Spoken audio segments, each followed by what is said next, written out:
ये आकाशवाणी है। प्रस्तुत है कार्यक्रम सुर्खियों में।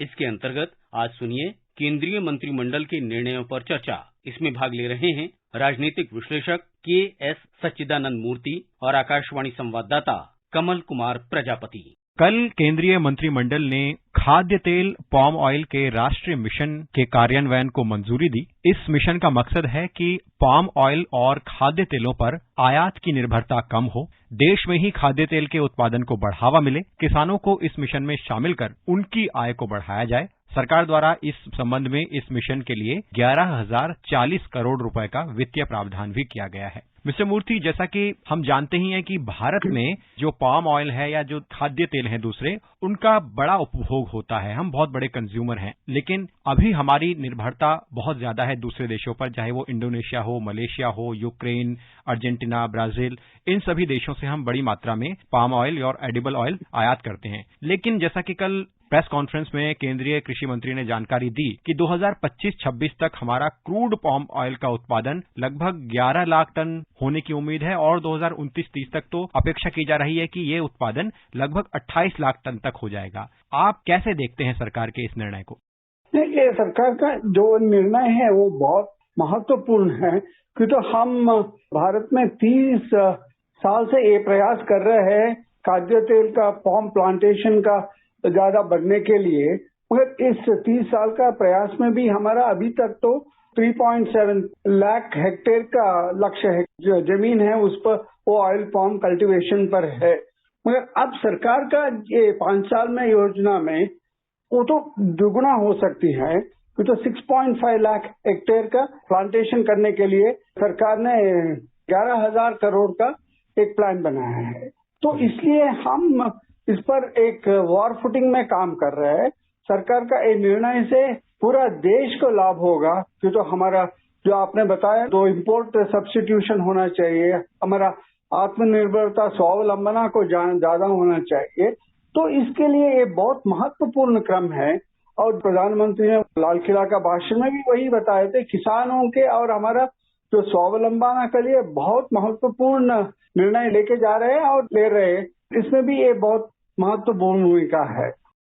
सरकार मिस्टर मूर्ति इस क्षेत्र को कृषि क्षेत्र में एक बड़े अहम क्षेत्र के तौर पर देख रही है और इसमें उम्मीद की जा रही है कि जब ये क्षेत्र उभर कर आएगा तो कैपिटल इन्वेस्टमेंट बहुत ज्यादा होगा, रोजगार की संभावनाएं बढ़ेंगी, क्योंकि हम देख रहे हैं कि अगर एडिबल ऑयल या पाम ऑयल का उत्पादन होता है तो फूड प्रोसेसिंग यूनिट्स भी लगेंगी और बड़े स्तर पर इसका प्रोडक्शन होगा।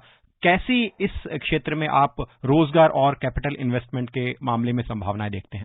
हम कृषि क्षेत्र का देखें तो ये जो ऑयल पाम कल्टीवेशन है ये तो लेबर इंटेंसिव है, तो इसमें बहुत ज्यादा लोग का साल में पूरा काम करने का ये है। जो हार्वेस्टिंग हो, मेंटेनेंस हो, इस पर काफी काम करना है। एक तो जॉब जनरेशन में बहुत महत्वपूर्ण भूमिका करेंगे।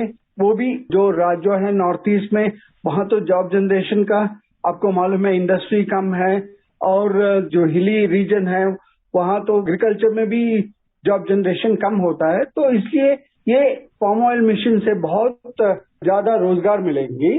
और दूसरा है किसानों के लिए, ये तो उनका अश्योर्ड इनकम आता है। जैसे उत्पादक ने उनका घर पर ही जाएंगे और खरीद लेंगे, तो सरकार सिर्फ जो 6.5 लाख हेक्टेयर का प्लांटेशन बनने के अलावा हर जगह ऑयल प्लांटेशन का यूज करने के लिए फूड प्रोसेसिंग इंडस्ट्री से उसको भी करने के लिए बहुत योगदान करेंगे।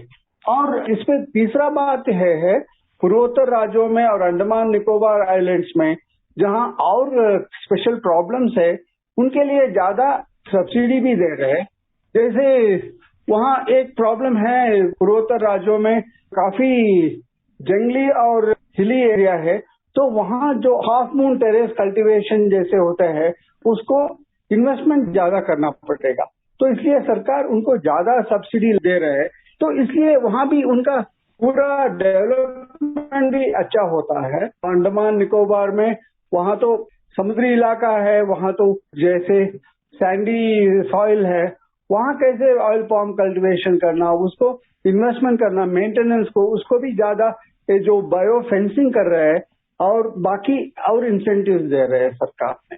आपने किसानों का जिक्र किया, तो सरकार का अलग अलग योजनाओं के माध्यम से फोकस है कि किसानों की आय को दोगुना किया जाए, यानी उनको तकनीकें मुहैया करवाई जाएं, अच्छे गुणवत्ता वाले बीज मुहैया करवाए जाएं। और नेशनल एडिबल ऑयल मिशन में भी हमने देखा कि जो सरकार ने एक प्लान बनाया है कि अगर इस मिशन में किसान शामिल होते हैं तो उन्हें अच्छे बीज से लेकर, अच्छी तकनीक से लेकर और दूसरी बेसिक फैसिलिटीज मुहैया करवाई जाएं, जिससे कि इस मिशन के माध्यम से वो अपनी आय को बढ़ा सकें। तो किसानों की आय को बढ़ाने में ये मिशन कैसे एक अहम कड़ी साबित होगा? ये तो बहुत महत्वपूर्ण मिशन है, इसलिए यहाँ तो ये तो डिमांड का मार्केट है। जो कितना किसान ऑयल पाम प्रोड्यूस करते हैं वो पूरा कलेक्शन होगा और उनका लाभ मिलेगा। तो जैसे हम बहुत सुने हैं किसान टमाटो या वेजिटेबल्स कर दिए या फल को उसका नुकसान हो गया क्योंकि तो मार्केट में उसका पूरा खरीदा नहीं हुआ। मगर इधर सरकार ने इस स्कीम में ऐसे ही व्यवस्था की है, देश में पूरा किसान कितने ऑयल पाम प्रोडक्शन करते हैं उसका खरीदी हो जाएगी। तो किसान का घर के आके खरीदेंगे, जो फूड प्रोसेसिंग इंडस्ट्रीज को करेंगे। और ये तो पूर्वोत्तर राज्यों में, अंडमान निकोबार में और बाकी जो सशक्त ऑयल पाम राज्य है जैसे गुजरात हो, महाराष्ट्र हो, कर्नाटक हो, तो इसलिए इसमें पूरा भद्रता है किसान को, उनका कितने ऑयल पाम वो करेंगे। और दूसरा यहाँ है मिशन तो 5 साल का है, तो अगले 5 साल में 6,25,000 हेक्टेयर का ऑयल पाम प्लांटेशन करना पड़ेगा। मगर उसके बाद 10 साल और मिशन में सनसेट क्लॉज जो है वो तो 10 साल और है, तो उसमें वो 10 साल पूरा किसान जितना ऑयल पाम उनके जमीन में आता है उसको सरकार या फूड प्रोसेसिंग कंपनियां वो खरीद लेंगे। तो इसलिए किसान को काफी लाभ होगा। और सरकार ऐसे भी बनाया है सनसेट क्लॉज में, उसमें कितना उनको आदाय मिलना है, प्रॉफिट कितना मिलना है उसको भी इंतजाम किया है, मिनिमम प्राइस गारंटी भी दे दिया है। तो इसलिए किसान को पूरा लाभ होगा। और जैसे सब्सिडी भी दे रहा है, हर हेक्टेयर को इतना सब्सिडी दे रहा है, और सीड प्रोडक्शन में सीड गार्डन्स बन रहा है, उसमें अच्छा क्वालिटी सीड का भी सप्लाई करते हैं। तो ये पूरा देखे तो किसान को बहुत लाभ होगा। पूर्वोत्तर राज्यों और अंडमान निकोबार में आपने भी चर्चा की कि किस तरह से इन क्षेत्रों की ओर ज्यादा ध्यान है सरकार का, और जब इन क्षेत्रों की ओर सरकार द्वारा विशेष ध्यान दिया जा रहा है इस मिशन में, तो कैसे इन क्षेत्रों की अर्थव्यवस्था को बल मिलेगा? पूर्वोत्तर राज्यों में या अंडमान निकोबार द्वीप समूह में एक बड़ी कनेक्टिविटी का, तो वहां से जितनी एग्रीकल्चरल प्रोड्यूस होता है उसको कैसे हमारा बाकी राज्यों के लिए, बाकी जहां जहां फूड प्रोसेसिंग इंडस्ट्री है वहां पहुंचने में, क्यों तो वहां का रेल और रास्ता का व्यवस्था में बहुत ये है, कोल्ड स्टोरेज कम है। मगर यहाँ क्या हो रहा है, अंडमान निकोबार द्वीप समूह में हो या पूर्वोत्तर राज्यों में, oil processing, oil pressing company वहां उनका फैक्ट्रीज कर रहा है।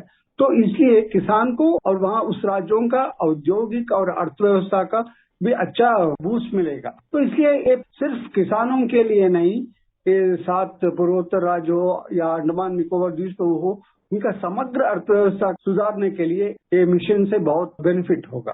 पाम ऑयल, एडिबल ऑयल और तिलहन के उत्पादन के लिए सरकार विशेष बल दे रही है। वो इसलिए भी क्योंकि जिस तरह से पाम ऑयल और एडिबल ऑयल का निर्यात किया जाता है तो उस पर बड़ी मात्रा में खर्च होता है, तो उस खर्च को कम किया जा सके। हमने देखा है कि बीते वर्षों में तिलहन के उत्पादन में अच्छी खासी बढ़ोतरी हुई है, और अब एक राष्ट्रीय मिशन के तहत सरकार पाम ऑयल के उत्पादन को एक परियोजना का स्वरूप दे रही है। अपने श्रोताओं को ये भी जानकारी दे दें कि पाम ऑयल रिसर्च इंस्टीट्यूट ने पाम ऑयल की खेती के लिए 28 लाख हेक्टेयर भूमि का आकलन किया है। इससे अंदाजा लगाया जा सकता है कि आगे आने वाले समय में पाम ऑयल और एडिबल ऑयल कृषि क्षेत्र का कितना बड़ा हिस्सा बनने जा रहा है। मिस्टर मूर्ति, कार्यक्रम में आप जुड़े, आपका बहुत बहुत धन्यवाद। धन्यवाद। अभी आप सुन रहे थे केंद्रीय मंत्रिमंडल के निर्णयों पर चर्चा। इसमें भाग ले रहे थे राजनीतिक विश्लेषक के.एस. सच्चिदानंद मूर्ति और आकाशवाणी संवाददाता कमल कुमार प्रजापति। ये कार्यक्रम आकाशवाणी के समाचार सेवा प्रभाग द्वारा प्रस्तुत किया गया। इसे आप हमारे mobile app news on AIR और YouTube channel news on AIR official पर भी सुन सकते हैं। इस कार्यक्रम के संबंध में अपनी प्रतिक्रिया आप हमें ईमेल कर सकते हैं। पता है AIRNSDtalks@gmail.com।